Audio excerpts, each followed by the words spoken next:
Olá, meus amores, sejam muito bem-vindas e bem-vindos ao Salu, o seu podcast semanal que fala sobre autogestão de saúde criativa, autocuidado, autorresponsabilidade, autoestima.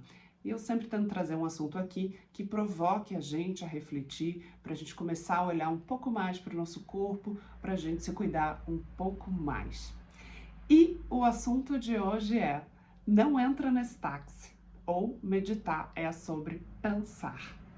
Jura, Gabi, eu sempre ouvi que meditar é parar de pensar, por isso que eu não faço, não é pra mim. Exatamente isso. A gente tem uma imagem construída muito distanciada da gente, às vezes também construída por esse marketing que o Ocidente fez isso, que meditar é uma coisa de seres iluminados. Meditar é só para quem está lá, monges do mosteiro, meditar é para Buda, meditar é para os yogis. E a gente, quando fica preso nessa imagem, porque o marketing fez muito isso, né? Essa coisa plena, maravilhosa, no topo de uma montanha, com o pôr do sol acontecendo, você diz, nossa, não é mesmo a minha realidade. Então a gente não humaniza essa possibilidade de usar essa ferramenta a nosso favor dentro da nossa rotina. Fica muito longe da gente, né? E aí a gente começa a escutar uma série de coisas que meditar não é para mim. Mas meditar realmente não é sobre parar de pensar. Meditar é sobre educar a mente sobre o que pensar. Muito legal trazer esse raciocínio aqui, né? Eu vou começar a ensinar a minha mente a se concentrar no que ela de fato tem que se concentrar. Por isso que o nome do nosso clube, o nosso clube de respiração e de meditação, se chama Medita, que é uma brincadeira, né, com a palavra edição, né, que eu faço medita, para começar, porque a meditação nada mais é do que você começar a editar os pensamentos que você tem que ter aqui e agora enquanto você está concentrado ou trazendo uma proposta de concentração para essa cabeça louca que a gente tem, né? Então, não é sobre parar de pensar, é sobre começar a educar a mente para o que ela tem que pensar. Então, olha que interessante, a hora que eu começo a praticar isso, não é só no momento da minha prática, mas é como um exercício. Então, ao longo do meu dia, sei lá, tô sentada precisando trabalhar, escrever um texto, na minha cabeça tá assim, meu Deus, preciso pagar o boleto, eu tô fazendo almoço, Você diz, calma, peraí, eu começo a educar, não, agora eu vou sentar aqui, concentrar a minha cabeça, porque eu preciso escrever esse texto. Isso é uma prática. Isso não é uma coisa que é dada, principalmente nesse momento dessa sociedade que a gente está vivendo. É uma sociedade que convida a gente a ficar disperso por causa das telas, por causa da quantidade de rede social, né? É uma sociedade que traz pra gente uma exigência de produtividade, então a gente está disperso. E não à toa, gente, a gente começa a ver um aumento de diagnósticos de TDAH, de TDA, de irritabilidade, de hiperatividade, déficit de atenção, ansiedade, porque o mundo está empurrando a gente para esse lugar. Gente, os nossos avós, né, os meus avós, os seus avós, eles tinham um tempo. Eles tinham um tempo, por exemplo, para no final de tarde passar um café, ver o pôr do sol, sentir o cheiro do dia e prosear com o vizinho, com o marido, com a esposa, com os filhos, prosear. E ele estava ali tomando aquele café, vendo aquele dia, vendo aquele pôr do sol. A gente não tem mais esse tempo, né? Por isso que nós somos a sociedade da distração. E por isso que cada vez mais a gente tem que olhar para esse lugar e dizer, eu preciso aprender a concentrar os meus pensamentos, a organizar os meus pensamentos. Senão a gente enlouquece, né? A gente vai profundamente para o lugar da neurose, que não à toa já somos tão neuróticos quanto, muito mais que os nossos avós, né? Então a gente fica preso em algumas crenças sobre a meditação. Por exemplo, não é para mim. Eu já tentei várias vezes, mas minha cabeça não para de pensar. Eu sou muito agitada para isso. Eu não consigo parar de pensar, é uma loucura. A voz da minha cabeça é imensa. esse negócio é muito parado, não é pra mim, esse negócio é só pra quem é zen, né? E aí a gente disse, não vou fazer, não vai resolver em nada, né? Vou contar pra vocês aqui onde eu comecei, eu repetia todas essas crenças, todas, iguais a todo mundo, assim, né? Dizer, não é pra mim, eu sou agitada, blá, blá, blá. Só que eu já tinha uma conexão com a respiração, né? Por conta do meu histórico infantil, eu já fazia muita terapia respiratória, então eu já tinha essa apropriação da minha respiração. Mas isso é eu acho que é 2007, 2008, eu comecei a fazer uma prática de yoga. Eu adoro praticar yoga, acho que é uma das ferramentas de atividade físicas mais potentes, porque ela é integrada com muita coisa, ela realmente começa a mudar muita coisa na nossa vida. Eu comecei a praticar e era o Vinyasana Yoga, que é uma das linguagens, digamos assim, né? E era um professor muito diferenciado, assim, né? Ele tinha feito toda a formação na Índia, ele tocava os instrumentos, tocava cítara, então eram 2 horas de aula, porque a pessoa é intensa, né? Eram 2 horas de prática. E lá no final da prática, ele provocava esse momento de música e de relaxamento, né? E nunca falou assim, agora vamos sentar e meditar. E eu, logo, assim, acho que uns 2, 3 meses fazendo essa prática, eu comecei a notar que nesse momento, aonde eu já estava com a exaustão, com os meus pensamentos já mais leves, num outro fluxo, porque eu já tinha colocado tudo isso no corpo, ao escutar aquela música eu comecei a ir para outros lugares de consciência. Eu disse, olha que louco, gente, eu tô meditando, é possível, eu consigo, não é tão longe de mim. Então eu fui descobrir aí, porque a minha relação sempre foi uma relação muito forte com o meu corpo, o meu aprendizado é pelo meu corpo, né? E a hora que eu fiz o processo, eu fazia o processo de exaustão da prática, ou seja, eu saía do cabeção e ia para o corpo, aquilo me ajudava a mudar o meu estágio de consciência lá no final daquela prática. Então, é muito legal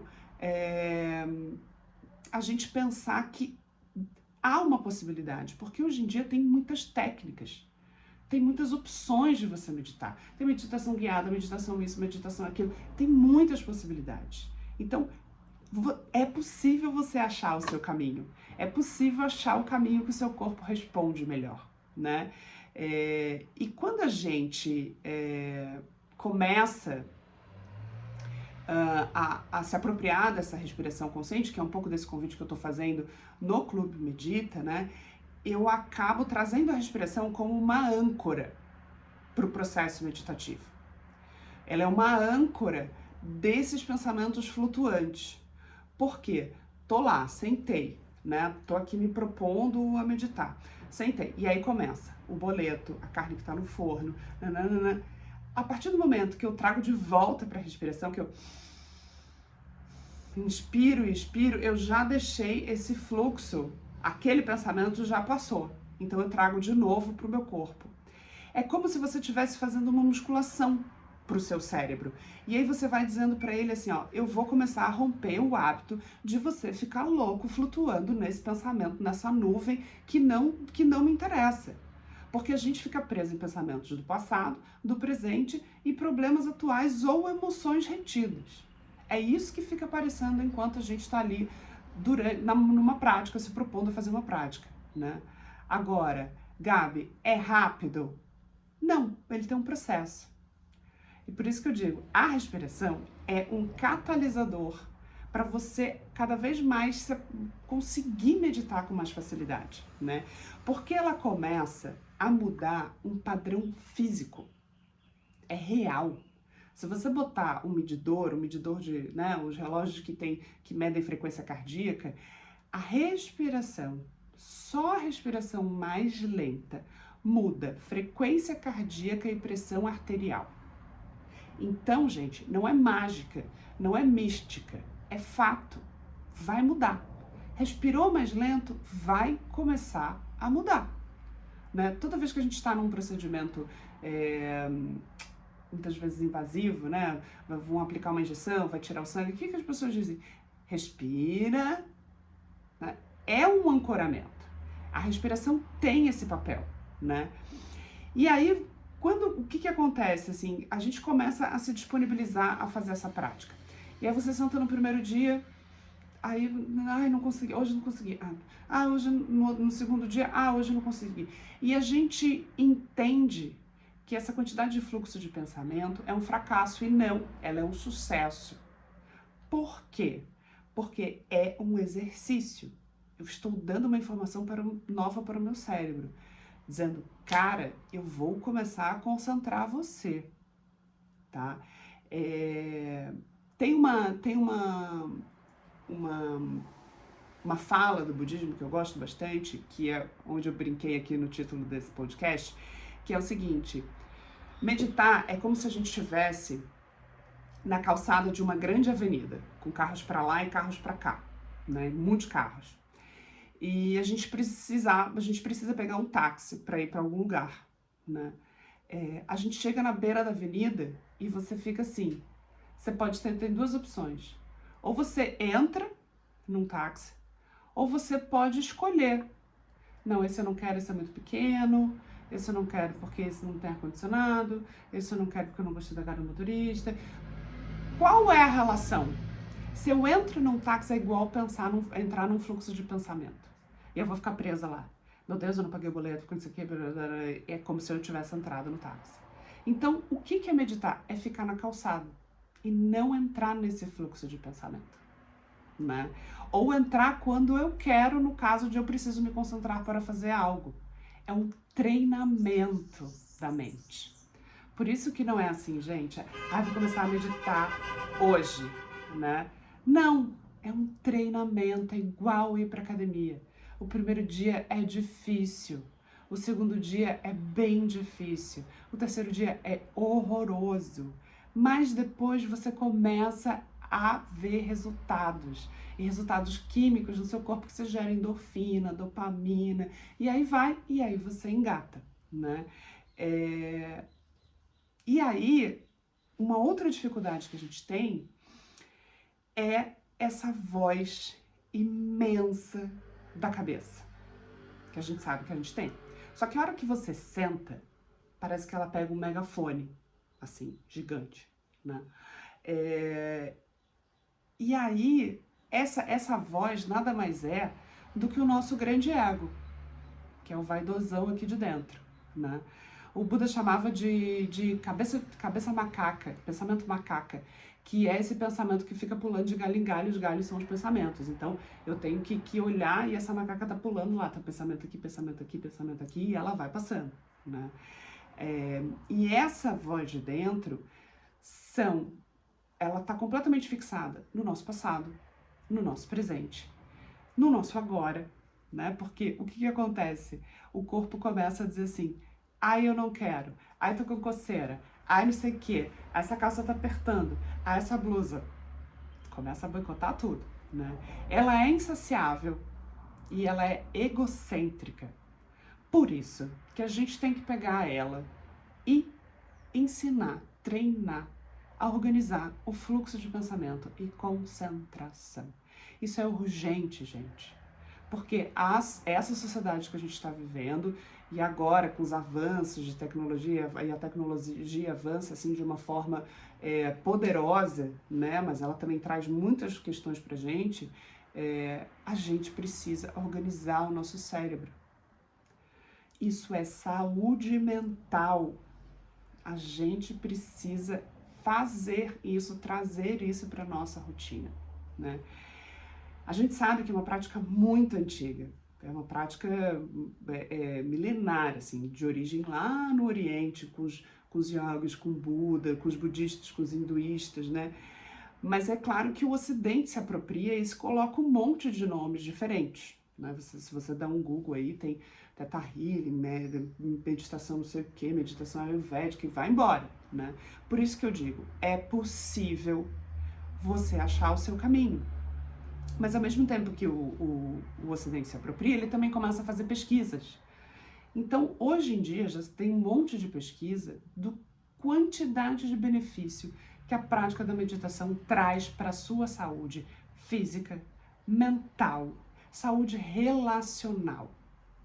Gente, ela começa a, de fato, mudar índices nos seus padrões de saúde. Então, é muito potente, além de ser um investimento a longo prazo, porque a idade avançada, esse cérebrozinho aqui vai ficando cansado, vai ficando sem memória. Tem coisas que é normal do envelhecimento do corpo humano, né?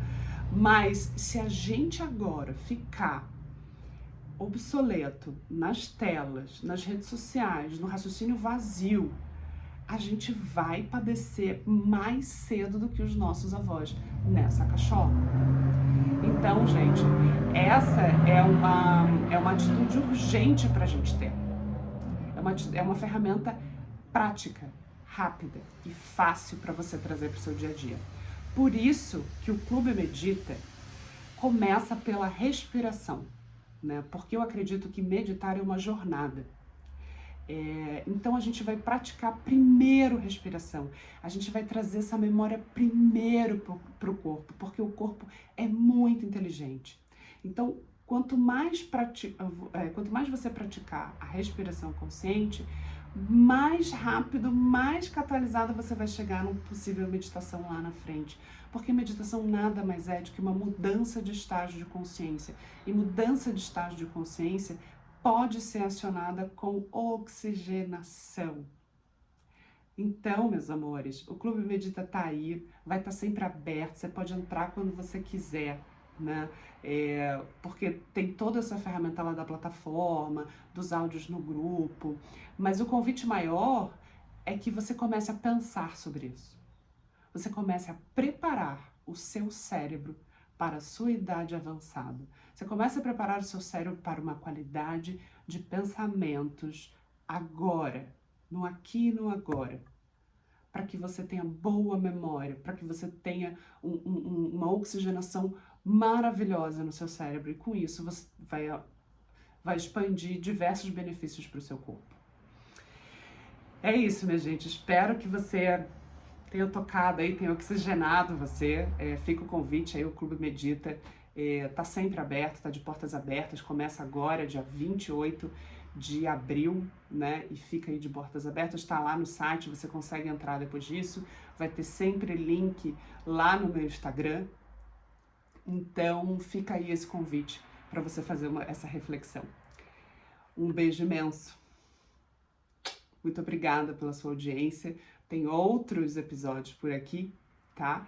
E tem lá no YouTube também, tem aqui no YouTube também, porque esse vídeo fica gravado para todos os lugares. Um beijo grande, muito obrigado e a gente se vê no próximo episódio.